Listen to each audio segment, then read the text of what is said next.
Great. Thank you so much. Great. We're ready to start whenever you are. Okay, so I just have to start talking? Yep, and I'm going to mute us and then unmute for the question and answer session. Great.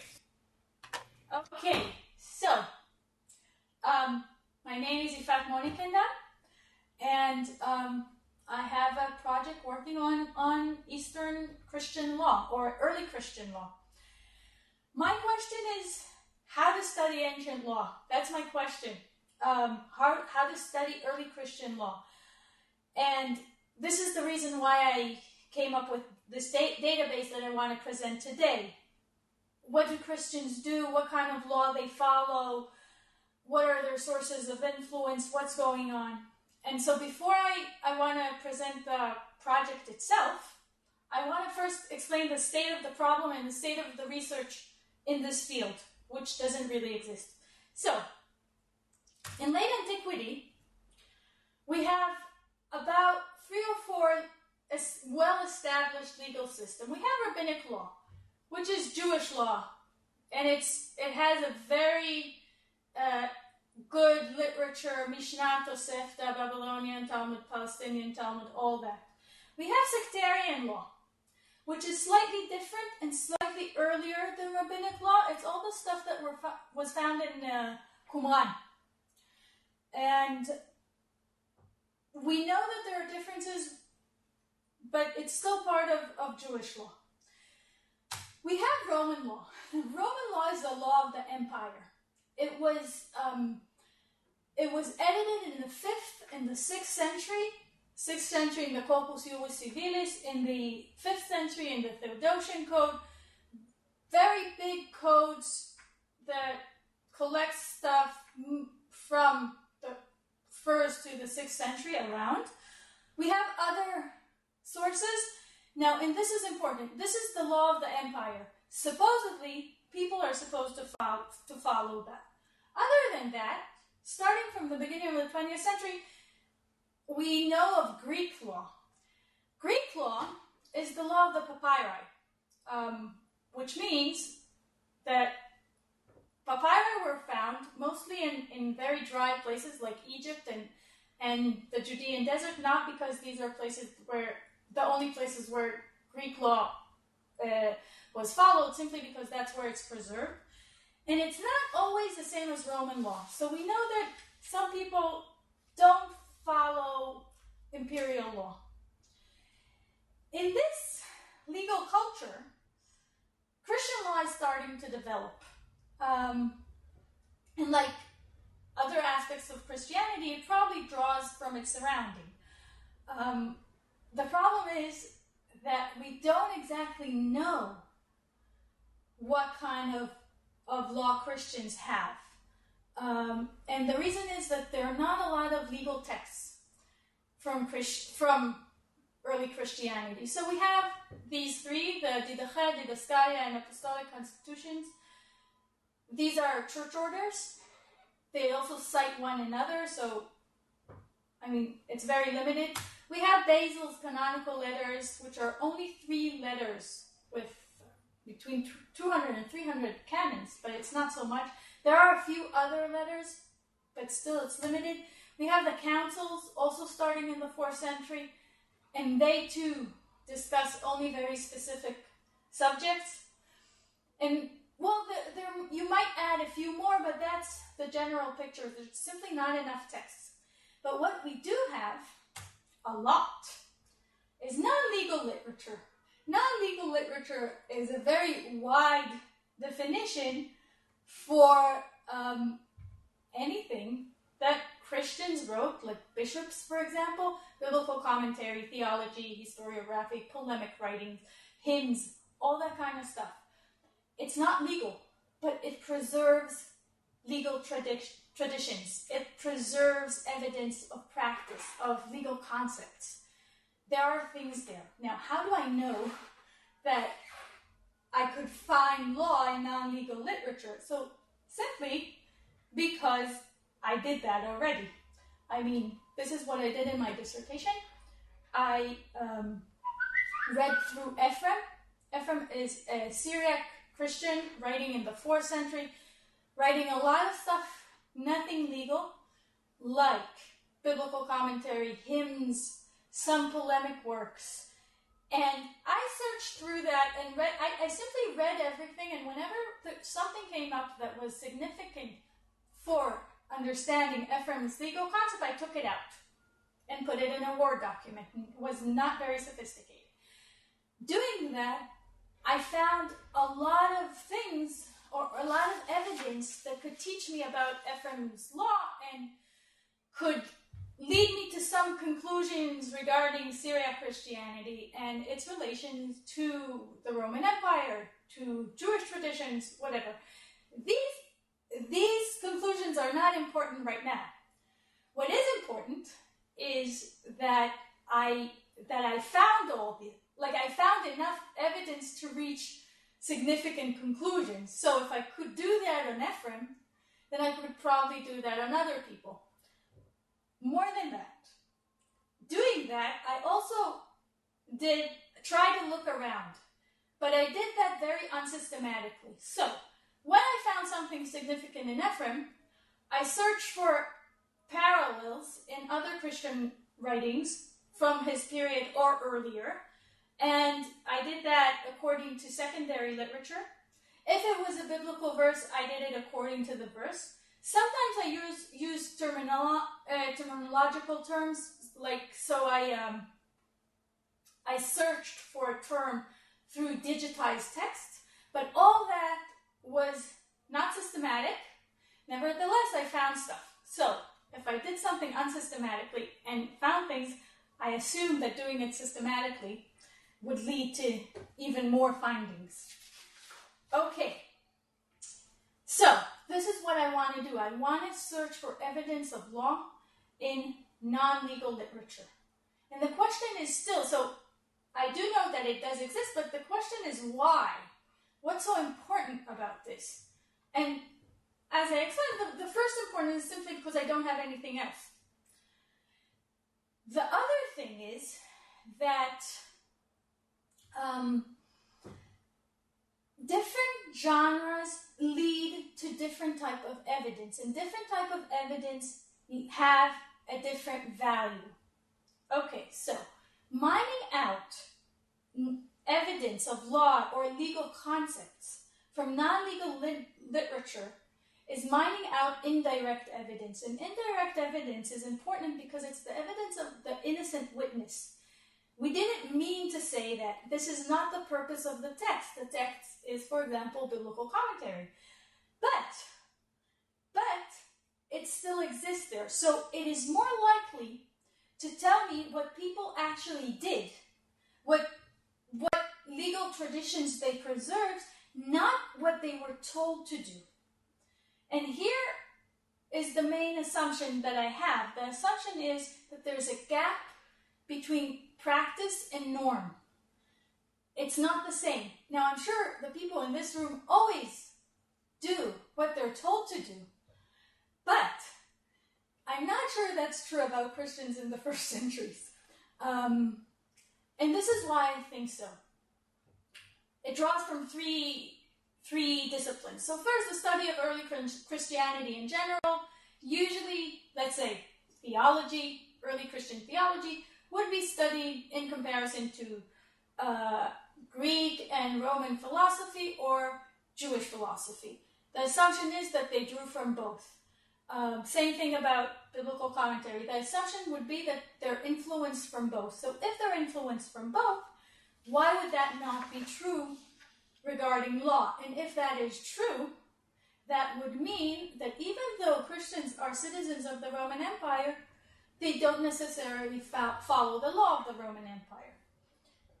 We've seen that in the Greek papyri. It is certainly an option in the Christian sources. Other than that, social history and critical and empirical legal study. These two disciplines taught us, again, that people don't always do what they're told. Social history told us to look at the people rather than the Caesar, for example, to see social movements rather than imposed movements. Great. If that is true in all kinds of fields, it's probably true in law as well. The fact that there's an imposed legal system doesn't mean that people always abide it. Empirical legal studies are based on the same conception. There's legislations, there's ruling. Yeah, now let's see whether people really follow it, whether judges rule accordingly. This is the assumption, and I think it's also true here. And the third thing that's most important here is what kind of law we're looking for. Now, most legal historians, when they discuss law, they tend to speak about something that is always tied to power of the state, or in this case, the empire, to enforcement, to punishment. What we're looking for is not the same. It is a much softer definition of law. We're speaking about concepts. We're speaking about customs, about practices. It is not tied to enforcement. Nevertheless, it still could be, possibly, a legal system. Okay, so we know what we're looking for. Now I want to describe what kind of evidence we could find. First, indirect evidence. Somebody mentioning something on the go. For example, let's say I tell you about my sister. I want to tell you that she has to pick up her kids and that it's hard, and she's divorced, so she has to pick them up at a certain time from her husband and whatever. The main thing about this story is how she's dealing with the hours, but I also heard that she's divorced. That means that women could get divorced, okay? It's not what I meant to say, but it's in the background. This is indirect evidence. Other than that, I have metaphors. Jesus married the church. What is marriage? It would give me some kind of information about this metaphor. Terminology. How do I use a certain legal term? What is its semantic field, for example? So a term could be used not necessarily in a legal context, but it could still teach me about the way it's understood. Direct statement. Now these are tricky because they could be polemic. But basically, it's something that say, we Christians do this. Whether that's true or not, now here, since there's an agenda behind it, I would be more cautious, but that's still there. And the last thing, legal documents. I read this contract and it said something. So a contract that is cited is a legal document that would be preserved in non-legal literature. This is what I'm looking for. Okay. Now, how do I mine these out? Like, what do I tell my research assistants to do when I want to mine out such evidence and put it in the database? So the first thing I did was to define the targeted text. I defined it as Christian literature in Syriac and Greek from the 4th to the 6th century. The reason I defined it as such was, because this is the time period that I'm interested in. I limited it from the top because I didn't want to go into Islam, and from the 4th century because I already collected in other formats material earlier. Did it in Syriac and Greek and not Latin because Latin is more known to legal historians, so I would assume that that if there's something significant, it was found already. And in this limitations of Syriac and Greek from this period, I chose either because I already found things there when I worked unsystematically, so that would make me assume that there's more, or because, for example, there's reason to suspect because of the biography of the person. If he's, let's say, Severus of Antioch, has a legal training, he will probably preserve different kind of legal information. That's how I define the targeted text, but the database could be bigger and be used for other texts as well. Then we start working. We have our texts, we simply read them through, and we read them through using two prisms, hoping that this will then allow us to catch everything. First, reading them in translation. That's according to content. You read everything. Whenever there's something significant, you mark it out. Reading in translation has a very large disadvantage, which is that things could be lost in translation and not everything could be found this way. On the other hand, it's also significantly faster. So it allows me, with a certain, limitations of budgets and time and all that, these constraints, I could get more text. After that, we're working on terms. In the original language, again, digitized text, such as TLG for Greek, and there's a Syriac corpus for Syriac. And we're simply searching for legal terms in these texts and putting them in the database. The disadvantage is, again, that we don't have the whole context. The advantage, and that we only find things that we look for because we use the term. The advantage is that it's in the original language. Now, hopefully, working with two prisms is supposed to allow us to cover all bases. I hope that's true. I don't know. The last stage. So, this is what we do. Then we find a text, like a paragraph. We tag it. This is the important thing, the tagging. We find a paragraph, 2 paragraphs, 3 paragraphs, and we add to it tags that of all the legal issues that could be relevant to it. According to these tags, we're going to do the searches.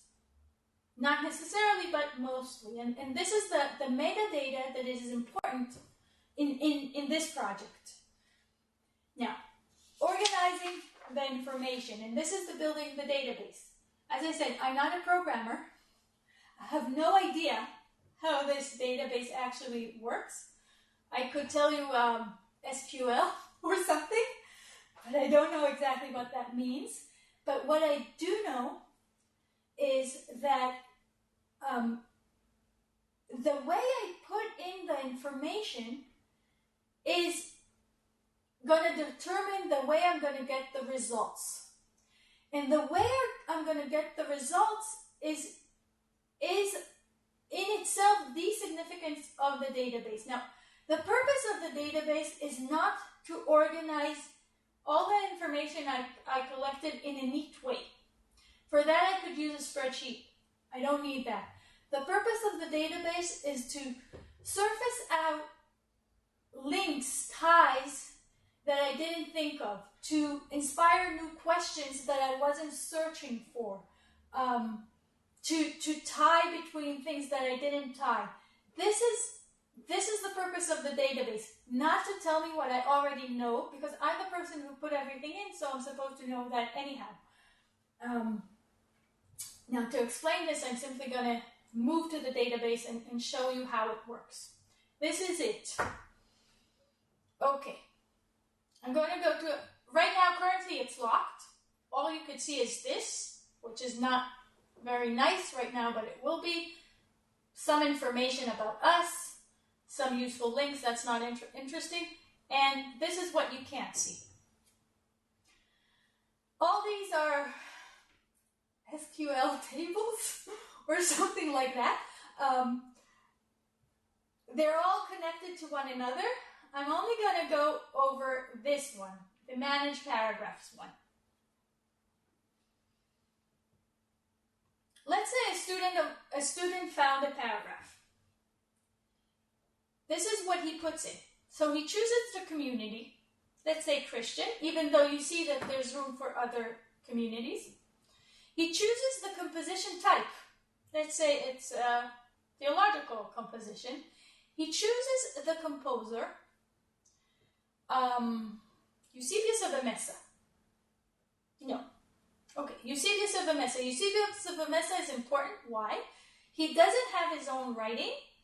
His writings are preserved in a catena with different composers. So that's why I won't have, now that I move to composition, I will have all composition options and not only those of Eusebius of Emesa, because catenae or other edited kind of volumes would have different composers and in different compositions. So now I could choose what he wrote, and I can find it. Here. That's the down part that I can't find it accordingly. But let's say he wrote something that John Chrysostom wrote, just because that's what I can find right now. Okay, this is like put, I don't know, chapter 3, paragraph 2 or something. Here I could use letters. That's not the exact reference, but it is some kind of reference. Here I copy paste the text, copy paste the translation, if I have it. If I don't, I just don't. I choose an edition. In this case, there's only one because it's John Chrysostom, and it was only in Patrologia Greca. But let's say I could have a list of editions, the pages, where it starts, where it ends. Same thing with the translation, pages where it starts with where it ends. Let's say he cites a biblical verse. I could add that, any one of them. I could also do the same thing if it's a classic, let's say something from Aristotle. Paragraph date. So, if I know that specific date of that specific paragraph, for example, something that's edited in the Roman codexes, that it's an edict, so it has a date, that's great. If not, it would go back to the date of the composition automatically. If not, it would go, let's say I don't know the date of the composition, it would go to the date of the composer. And here I add all the tags I have.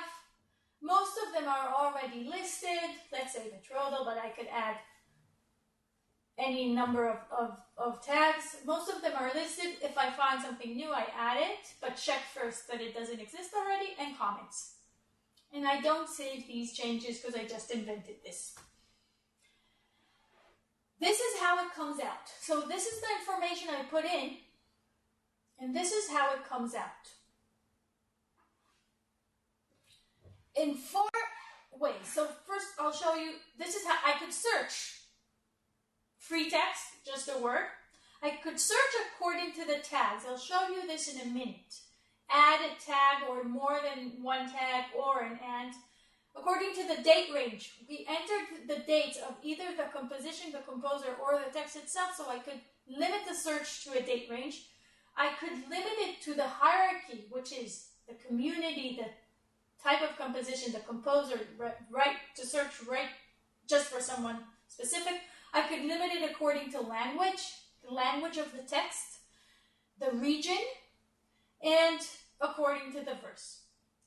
And this is what it tells me when I search. So look, I'm working now on Christian sources because this is what I'm lacking. But I did have room for, I put room for rabbinic sources, Roman sources, the yellow ones, Qumran, and the papyri. The papyri I'm not going to do myself. There's a huge project being done in Tel Aviv University by Uri Iftach Firanko. And he's collecting all the and tagging papaya from this area and this time, and I'm just going to take his information and embed it in this project. I'm working only on this, but there is room for everything. Why is it coming out on a map? So let's say I chose something. I'll show you in a minute how I choose it, but right now these are very limited number of sources. I, for example, check for levirate marriage, and suddenly I see that everything is here. All the answers are here. Now, this is not statistical information because I have a limited source of a limited number of sources, and because not everything was preserved in general, but it could tell me something look at it. It could tell me, wait, maybe something is happening here. I have to get into it. But it's still some kind of information. Likewise, I could have everything on a timeline. Same thing. If something suddenly happens in a specific time, that could tell me something. Now, right now, as you can see, everything is very, very early because since we're working systematically, we're almost done with Eusebius. And Eusebius has, he died. We didn't do much more but Eusebius, which wrote a lot. But afterwards, when we'll have more, it will probably vary here. And now this is the important thing. As I said, the idea is to show me links I didn't think of. So let's say I choose to look for betrothal. No. Yeah. I don't limit all this simply because I don't have that many results. Now, look at this word cloud. The size of the word is according to the amount of times that I have the results in. As you see, I have 6 results. That's it. Because we just started it. Now, the second largest word is marriage. Not very surprising, the betrothal would come with marriage. I'm not shocked by that. But if you see, betrothal comes with abduction. More than once. Why is that? Why are these two words connected? What could it tell me about something? So I'll tell you the truth. These are examples I put in according to previous research, so it's actually a bit circular, but there is a connection between abduction and betrothal, and there was a fight around that. There was a huge struggle to avoid abduction marriage, but this is how I would see it in a case that I didn't know this in advance. Now, these are the results, and this is what they look like. Let's go into Ephraim. So as you can see, I have the text. I have its time around 360, and this is where that's the reference. This is the text itself. You'll see it in a minute. Text and the translation. Now, if I want to go into the information about the text, I have it. It has 1 edition and 3 translations. One of them is online, so I could go into it if I wanted to. But I mean, there's no need for that. If I need room for comments, I have that too. This is where he lived. That's where it came on the map earlier. And this is what I know about this guy. Apparently, so on him, I know quite a lot. I have some bibliography on him. But that's basically the information I could have. And I could also, if the text exists online, I could see it online in that link. If not, I just have to go back to the book. This is the information I have, and these are the links it gave me. Same thing, I could do it wasn't easy to get the Hebrew in nor the Syriac, but that's basically the same thing. Again, Greek is taken from TLG, and Syriac from the Syriac corpus of Brigham Young University when possible. So that's the idea. Now, let's go back here. I can't do this on my own. So first I want to say something about how these collaborations work. So there are 2 kinds. This is where I took all the information about the maps. I simply downloaded it. It's open access. This is where I take the text from TLG. These are open access. Like TLG is paid through the university.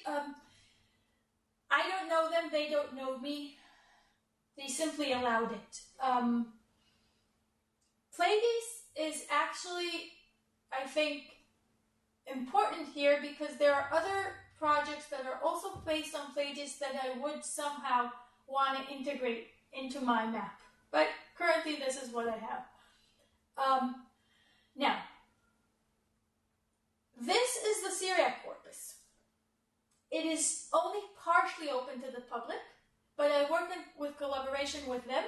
So I have this from them, and it's my feeling in general that a digital humanities project can't really work on its own. So this is where I get some of my texts. Syriac Gazetteer, a new project at Princeton University and Vanderbilt. And that's where I get the information about all the cities. The links I've shown you about the cities. I will, in the future, get that information. I don't intend to put everything in on my own, but simply build. I mean, we're about to build an attachment, a way to embed what they have in my project. And this is the papyrus corpus of Uri Yiftach Firanko. And again, we're going to build some kind of adapter to integrate his things. And it's not only just giving him credit, it's really something that you can't do on your own. Now, I did all this, and the question is, why is it so important? So first of all, it could give me a picture of law in late antiquity, so I know what's going on in Roman law, and I know what's going on in Jewish law about. My question is, what is happening in Christian law? This is what I want to surface out. So, once I find that out, it would give me a picture of Christian law, but it would also give me, it might shed light on the Jewish and Roman legal systems, because suddenly they're not alone. And suddenly that could explain also developments in these legal systems. That's one thing. The other thing is, it will tell me about the relations between the various communities in late antiquity. Polemics that come out as a legal discourse, influences. How come we see a legal tradition moving from here to there? What kind of ties are there between these communities, or lack thereof? It would shed light on the relation between the official and the norm. As I said, Christians are citizens of the empire, and they speak Greek or Latin. They're not even Jews. And we might find out that they don't do what they're supposed to do. Why is that, and what does it tell us about the imperial power and the people? And the fourth thing, and that's important about the digital concept, as I've shown you, if I have the texts, I put them in. I've shown you that. Now, why am I doing that? I mean, because as the most important thing is actually the tagging. Why am I putting it in? So first, there is a free text search, so not for that, but also there's computerized textual analysis. Very common in English, for example. There are a lot of projects that are based on automatic tagging, even when the specific tag word doesn't exist, but based on context, for example. They do that in tagging newspapers, they do that in research in social sciences. It doesn't exist in Greek and Syriac, but as I understand, it could exist in Greek and Syriac. I can't currently develop it, but I hope one day it will. And also, in order to develop such a thing, you need to have some sort of data, of initial data to start this. So, I'm collecting this stuff and hoping that in my next project, maybe, I'll be able to find some automatic or semi-automatic system of going through these things and then enlarge the corpus to a huge extent. So that's my project. Thank you. And now she's...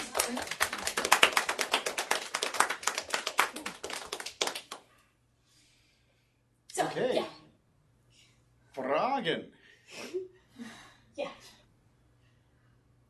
So one thing is because we're using this particular system, we don't have the Leipzig team involved, which is a shame because I think we would get a lot of feedback there, and in particular from Monica Berti. But they will watch the recording of this, and there will be a follow-up conversation with them after they have seen it. I think maybe we should go around this particular group and introduce ourselves so people have some idea where we're coming from, because there's a number of people with background relevant here. So and this is for the web, I'm Greg Crane, and I'm a professor here at Tufts and at Leipzig. And Thomas. I'm Thomas Könkes, academic assistant to be in Leipzig in citizen science and Latin textual transmission. And Thomas also teaches, as does Maxime, textual analysis or text mining courses in the humanities. So these are guys. Oh, wow. Oh, this is we have what two I of want. them. Yeah. Maxime is more qualified. No, what is it? You're supposed to compete with each other. Maxime Romanov, I'm a postdoc at the Perseus Digital Library at the moment, and I'm working on classical Arabic texts, primarily Islamic tradition, chronicles, and biographical collections. And so Maxime can infer the history of Islam, at least the early centuries, by analyzing various reference works using automated methods. And he can show you ideas and threads of influence by doing social network analysis and so on. No pressure. Oh, great. Wonderful. Well, I mean, the problem is that people look at it and say, yeah, I knew that. And then Mike says, no, A, you didn't know all of that, and but he's usually too nice to say that. And then B, we just inferred this from the data and turned it into a temporal spatial visualization, which is demonstrates the power of the methods. So Maxime is teaching text mining for me, I should say, here at Tufts this semester. And Maxime, inshallah, Maxime will be with us in Leipzig from September on. Oh. So he'll be a little closer to you there. And then Danielle? I'm Danielle Glazer. I work at Tufts University, and I'm taking a class right now with Professor Crane. But this lecture was particularly interesting to me. When I was in college, I majored in classics and wrote my thesis on Roman and Judean law in the 1st century CE. So, What university? I went to the University of Chicago. Oh, okay. Okay, and Allison? Hi, I'm Allison Bayview. I'm the digital librarian for the Perseus Digital Library. Okay. I'm Anna Crone. I'm a digital library analyst here. That can mean many things, but mostly I've been working on the Perseus catalog, getting our records put together. The project of digital humanities. I've never in my life met somebody that actually is in charge of something like that. Wow. Don't know about in charge. Put it out. Involved. That makes us so happy. Yeah. And Lisa? Lisa Serrato. I'm the managing editor of Perseus. She's hidden. Yes. She's hidden, and also, could you somehow look a bit bigger? Because since I have the split, I don't. Yes. Actually, I think that needs to be done on your end, because from what I understand, we have two different. We each organize our own views. No, that's true. But if you could focus your camera a bit. Yes, that I think we can do. I could try that. That's what I've been trying to do through the introduction, but hey, maybe this one. Hey, just a second. Nope, doesn't help. Does that help? Oh, yeah. Yeah, that helps. Can you pan to? Yeah, we like it like this because some of us look younger, when they, with the lower resolution. That's true.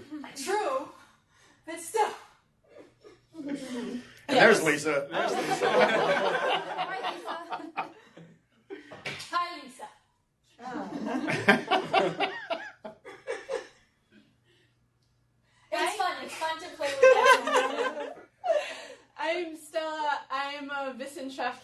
Mitarbeiter in Leipzig, and currently more working for the Perseids project, which is an annotation environment not too different from some of the things it looks like you're doing. Oh, okay, good. So, this would give you like It's fun. vertigo. It's fun. The camera is fun. No doubt.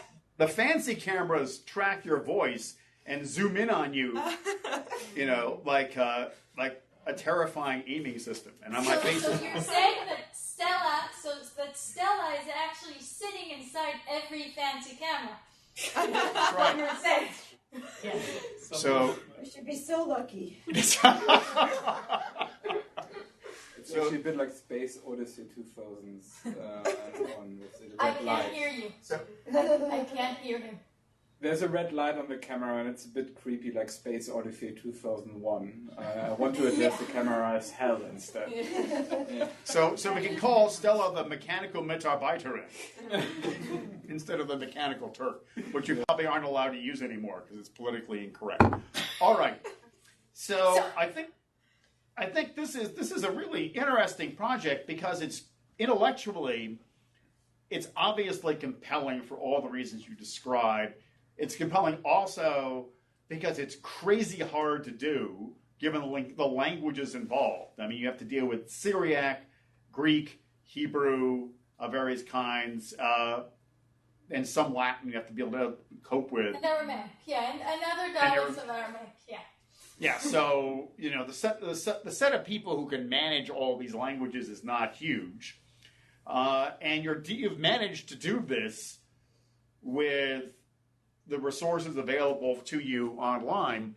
The system that you've developed is really nice. I mean, it's a sort of purpose-built environment for this particular project that really does a lot of stuff. And I think the question you're asking and the question I think about, though I probably think about in different ways, is that of scalability. And I think you're asking, how do I deal with this with larger bodies of material? How do I introduce automation so I can do what might be called, or one method is latent semantic analysis, but you can find an idea when it's not mentioned. But the constellation of words shows you that a theme is probably present.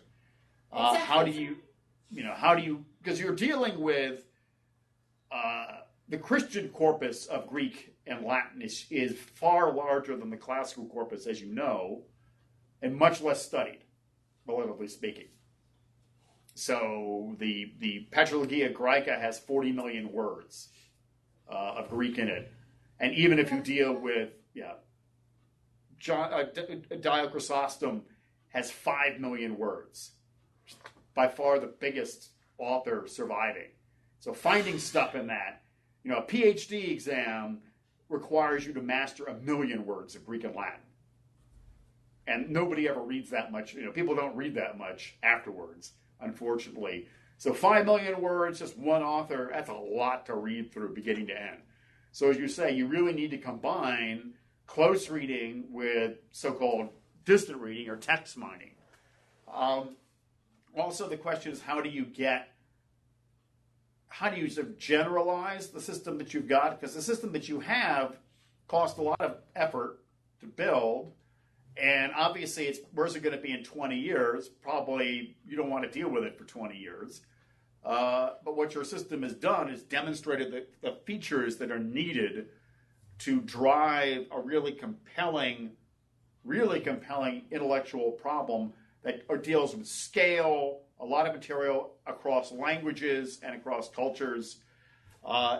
You're dealing with what we call text reuse, where you're identifying where laws are either cited or they're either cited or alluded to or quoted, which are slightly different things. And how do you represent that?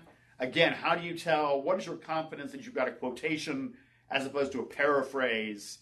Again, that's a research question that people think about now that we can address.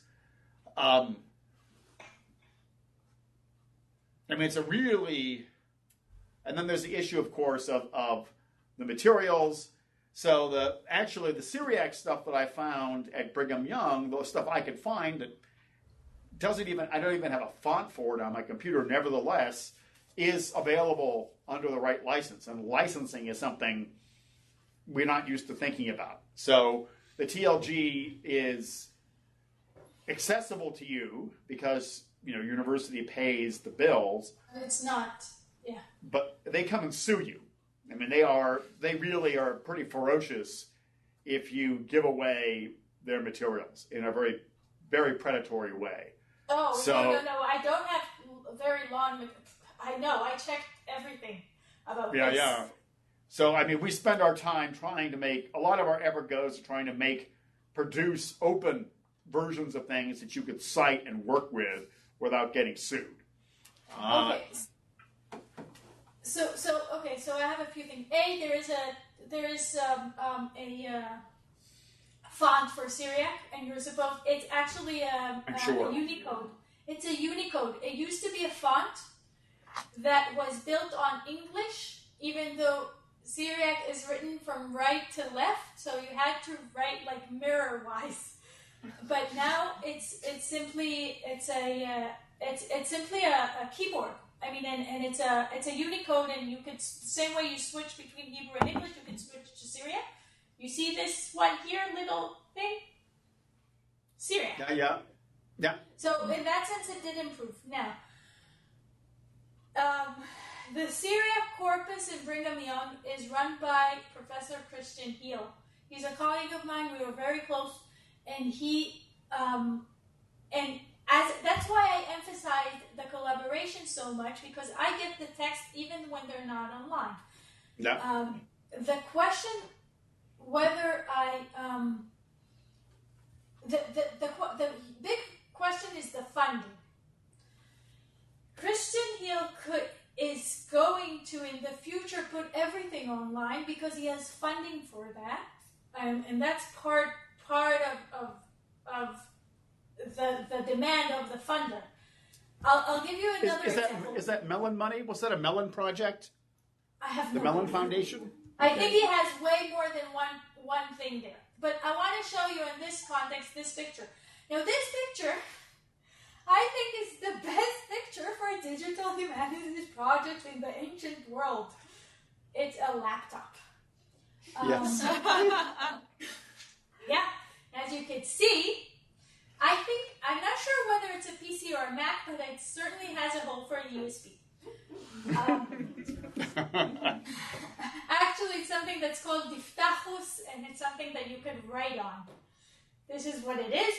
Now, I Googled this picture a lot to find it. It wasn't easy. What happened? A friend of mine posted it on Facebook, and when you Google image it, then you get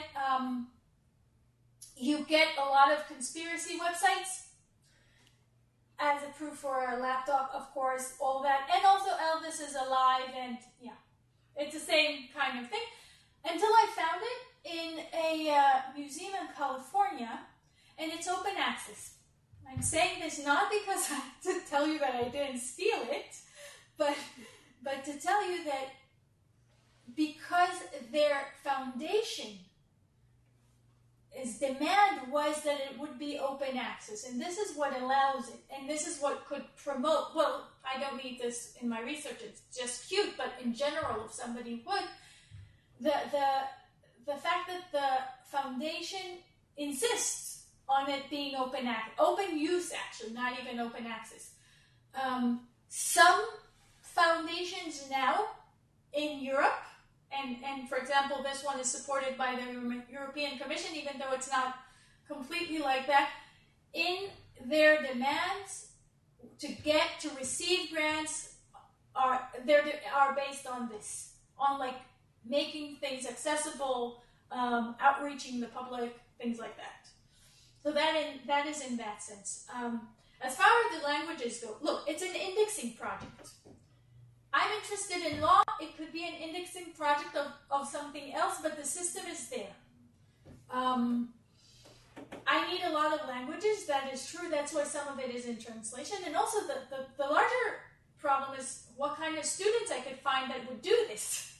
I mean, and that is not easy, actually, to find a student who can do that. And that's why sometimes I prefer a student that would catch what's important legally, working on translation, and then some sort of to divide the work between them accordingly. But you're right, I would like it to be automatic, or at least partially automatic, or at least, do some of the screening. I assume that in order to develop that, I would need a way bigger grant than what I have, but it's just starting. And also, I think that maybe somebody else will develop it. Hopefully. As I said, it's an indexing project. Somebody else might be interested in indexing, not necessarily legal indexing, but indexing. And if that person would develop it, I mean, we know, like, incorporated text is something that is discussed in philology ever since. I assume that would come up more and more. The same way we, textual analysis, so for example, translation and biblical stuff is something that is discussed. It's not yet completely developed. But in a sense, I'm not, somebody else might do it. I mean, the same way somebody gave me a Google map, so I didn't, but this is how it works, hopefully. Or I'll do it myself when I get the big European Commission grant. Yeah, the big ERC grant. The big ERC, yes. Well, this is Marie Curie. It's not ERC, but still. Still hard to get. That's still pretty good. So how long? And there, as you probably know, there's a special place for Israeli-based research in the German Research Foundation of the DFG. Yeah, the GIF. Yeah. So. Yeah. GIF. So there's ways to fund things in Germany that are appealing. There are also the kind of large projects that you're talking about that have been going for a while, and what they really need in Germany are compelling intellectual use cases where people can look at them and say, that's what I want to do, that's important, and I could do the same thing for women in antiquity, or I could do it for, whatever, some other topic. And this is a wonderful instance of something which is very demanding, that we could use in the conversations as to what to do in the next rounds of funding for Clarin and for Daria. And so, which are two big projects in the European projects. Look, basically, this project could be seen as seed money for a larger project. This is what I'm aiming for, in this sense. As I said, I started from one author, which is Ephraim, in my dissertation, and now I have a list of about 20. It will just grow. Hopefully. Yeah. So, thoughts? I just have two questions, if I may. So one suggestion and one question. I saw that in your annotation, you pretty much say very, very clearly which author the work is from, which work it is, which line, and so on. Have you heard about the site architecture and CTS reference system? If yes, that is something, or if no, that is something you can actually do that doesn't cost any additional money, but will actually directly put your data in a format that is citable by other digital projects that work in this world as well. And in that way, you can actually get the snowball rolling. So even with a number of small grants, it suddenly becomes bigger and bigger because people out there do start to play around with your data. This is wonderful. This is what I'm doing with Syriaca.org. I didn't know of that. So if you could send me the link, I'd be grateful. Because this is basically what I'm doing with Syriaca.org, but it's only for places, not for people. Yeah. So, and the other thank thing, you. And the question I have is, when your students do the contribution and find the references, sometimes hidden and indirect references, do you credit the student somehow in the database that this is a contribution by the student? So, okay, there are two ways of crediting. So, first of all, they're here. Yeah, that's cool. Yeah. Okay. Yeah. That's one thing. Second, so I don't have that yet. So I don't have their contribution of finding something specific. I'm not going to ever out of it. But if so, this, for example, this guy Shmuel has wonderful Greek. It's amazing. And if, for example, it's a text that is not translated at all, that we just read in Greek, and he translated it, then I think I have one such example, but it's mine, actually not his. Let's see. Yeah, I think this one. So, for example, this text was translated to Greek, and I wanted to German, and I wanted to remain in English. So the translation is my own. Yeah. So that's where he could be credited only for the translation. But you think I should, at each and every paragraph he finds like a lot.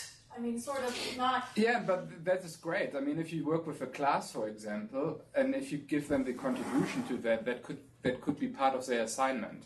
And it could be part of their task in class, actually, to find stuff that is not found yet. And that way, they actually feel like they're contributing to a greater research environment and find something that they haven't found yet. And they can be credited in your university as well, normal coursework as well. So we try to work with this so-called micro-publications in order to motivate people doing that, and also to give credit where credit is due. Because, I mean, they create, even if it's just a grain of sand of new knowledge that they're putting to the beach of knowledge of that is your project, it's still worth crediting them for every grain of sand knowledge. Okay, I'll think of that. Thank you. But do send me that link also. Yeah, well, yeah. So I see, of course, what I write mainly are grant proposals, it seems. Other people do the fun work. Or that and I do boring tagging. But yesterday was the yearly deadline for the, whatever it is, the Deutsch-Israelische Projektkooperation. And DIP. So, but that's fine. That means it takes looks like there's an internal review among a number of Israeli universities, including, you're at Hebrew University? Mm-hmm. Okay, including Hebrew University, that then argue about who's going to do what. And then they kind of, I think, it looks like it's largely decided on the Israeli side. So we could think about, and you could get up to 5 years of funding. So one thing that we could do that might be helpful to you would be to pursue this and aim for potential proposal a year from now, which is a reasonable amount of time, because plenty of time to think about things and get organized. And I think this would be, again, I think this is really compelling. I mean, I have to say, it brings me back to my father, who late in his life finally wrote his dissertation on management. And there was some British lord or other who talked about the three organizations. And there's the organization as it exists on paper. There's the organization as it actually functions. And the organization that you would actually like to have, which is kind of like, the laws you're describing. If anyone ever follows their laws, statistically, I'd be impressed. It's like, for me, it's the broccoli law, which is broccoli which I'm supposed to eat and never do. Okay, so other thoughts, because we only have a few more minutes. We have 10 more minutes before people disappear. Just have a question about the scale of the project. So, how long is it?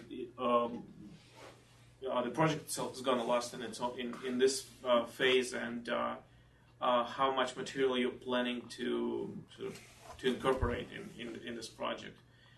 To what extent do you think it will be representative of available material in general, relevant to this topic? Do you have any of these estimates? Yeah, okay. So first of all, it's tied to the question of funding. And right now it's funded for 4 years, and I'm now in the middle of the second year, so I have 2.5 more years. Now, second, this database is actually a byproduct of the grant, the way I submitted it. The grant in itself The product I'm supposed to have is publication in a book and things like that. But again, I built it in a way that it could be used as seed money and grow and be larger. So when I said that I limited the number of texts that we're going to review, it's because that's how much I could do and how much is important to me in the study of law, not in this, how to build a corpus in general. But I think it could grow. It could grow, first of all, it could expand. I mean, as I said, I'm working only on the green ones. I have the red ones from Uri Firanco, but all the rest could go in, either by myself or by some, sort of collaboration. And I could also go earlier than the 4th century and later than the 6th century and just sideways, of course. Right now, since the project is actually defined as a project in early Christian law, it's not even open to the public. It could be open to the public, but right now it's not even. And it will be open only after I do my own research on it, actually. Or find more funding to enlarge it. These things, basically. Okay? Thank you. Yeah, and I think this is a basis for another step. I mean, I think the way now, I understand the procedure here and how you're working. I mean, now it's kind of flipped. Because what we do now is you push your data out early, and so people can see it, and then you work on it in a sort of much more public way. That's very unsettling, but your sources sort of go out there pretty quickly. That requires some rethinking. Some like the TLG sources are problematic, other sources are not. No, but here's the thing. I am being quite stingy about it, in the sense that it won't be open to the public until I have a book. Mm-hmm. I'm not going to give out my data before I got something out of it, and that really contradicts the whole idea of digital humanity. I know that, but right now this is how it's defined, unfortunately. What could be go out to the public is afterwards, when I'll have much more, and I won't use everything. I mean, I'm interested in marriage laws. I told the students, pick anything legal. Anything legal, take it out because you're already there. There's no point of wasting the fact that you read that already. I'm interested in marriage, in inheritance law, and family law. That's my topic. But and I'm limiting it until I have my stuff. It's a problem, I know, but still. I have a question to that. The book, the monograph you want to put out as a done book, isn't it much more the analysis of the data you're actually collecting? And is in the data you're collecting, I see a lot more research questions than just the research question of marriage. Of course. So if you put the data out, you could still work on your analysis of your research topic, but it would actually enable your whole field to go forward because other people would work on other questions at the same time. Well, anyway, so we're going to have to wrap up. Sorry. But I think that you should think about that because, for us, we only work on things that are open. So at some point when you're ready to think about your data as the data itself as a publication on top of your analysis, and I doubt you'll be scooped, as we say, but the data is like, getting the data out there, that's really, central to us. Our open philology, is what we call our work. But we understand, I certainly understand where you're coming from. So you should think about at what point you're ready to open things up, and then we can talk about, how we might do that. That is like the next stage. As I said, right now it's a Marie Curie project. I assume that hopefully it's very nice that I'm so optimistic, when it becomes an ERC, things would look different. And also, there would be such a wealth of information that I can't do that anyways. I mean, why do I care giving it out? I'm not going to use everything at all. There's no way of doing that.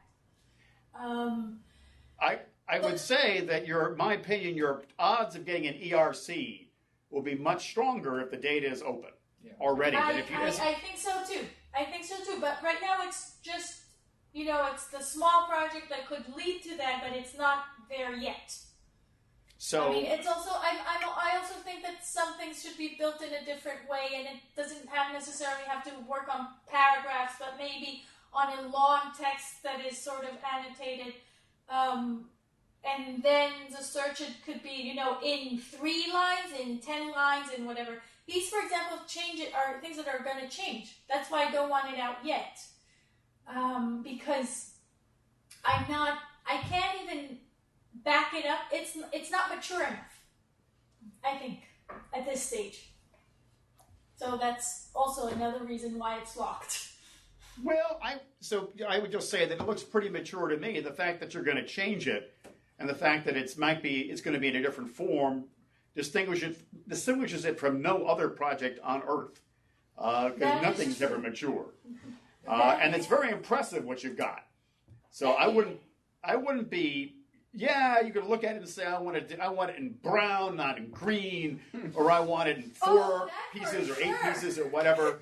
For sure I want to change the colors and everything. Or whatever. Sure. But I mean, I think I wouldn't be shy about what you've got from its structure or intellectual content. I think you would be, a lot of work has gone into this, and it would be, hard to imagine there would be a net downside if you open this up. Which is to say, there might be some weird thing or other that happens, but overall, I think you would find that you would say, wow, that wasn't so bad after all. But it's up to you. You think about it. But my experience is that the opening up is as much. You have where we worry about 8,000 things, and those things usually don't happen. But well, I would we'll say, see. I mean, think about it. I think I want to let it cook a bit more, but it has the potential. I mean, and it's built in a way that has that potential. Intellectually, there's a lot of features in there. It's a really nice model of extended project. There's a lot to like in what you've done.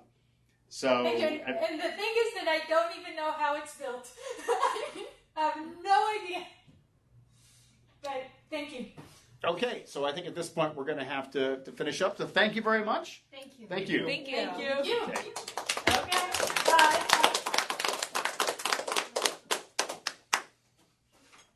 Will you drive for me? Let's see. Okay. So is Stella also leaving? That's it? No, well, I was going to talk to the guy from Tufts IT who is here, but I don't see him.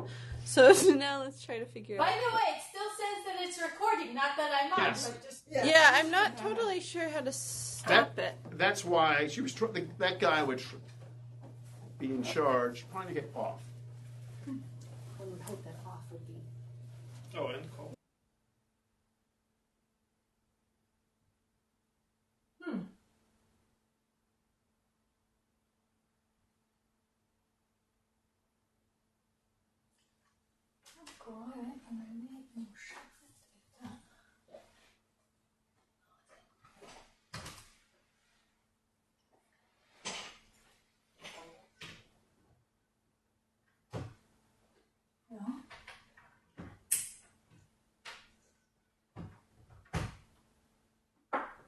I lost them.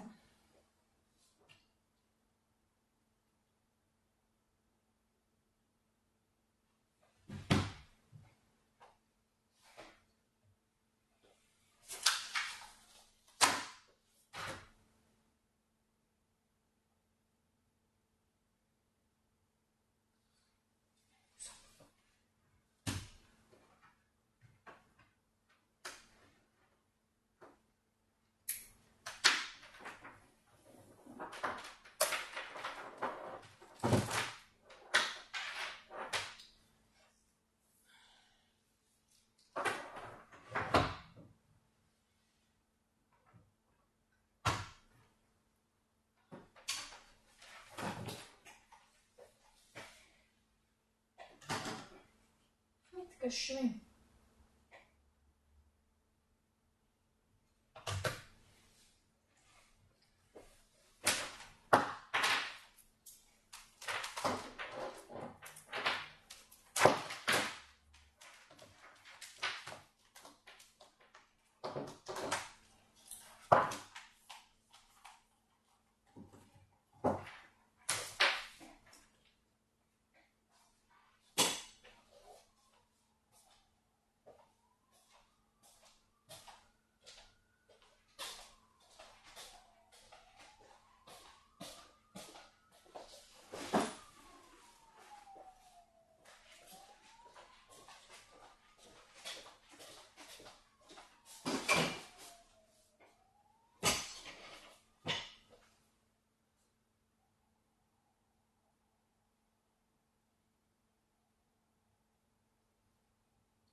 היי, אני חושבת שאני סיימתי.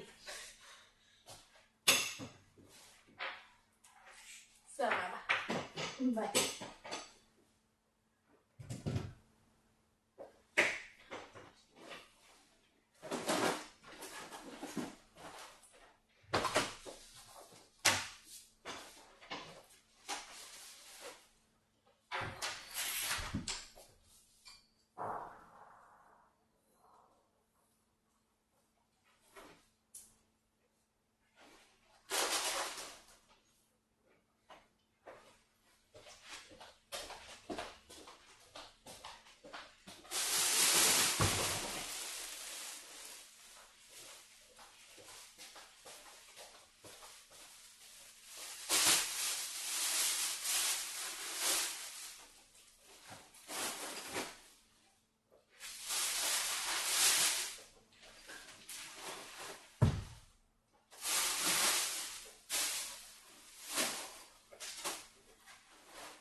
טוב, עכשיו שים לב, הם הקליטו את הכל, ואז היא הלכה להפסיק את ההקלטה ואז היא נתקעה, אז בעצם לא אמרתי להם שלום. אז אולי יש דרך רק להתקשר להגיד להם שלום, או שזה כבר כאילו, אולי הם הלכו, אין לי מושג.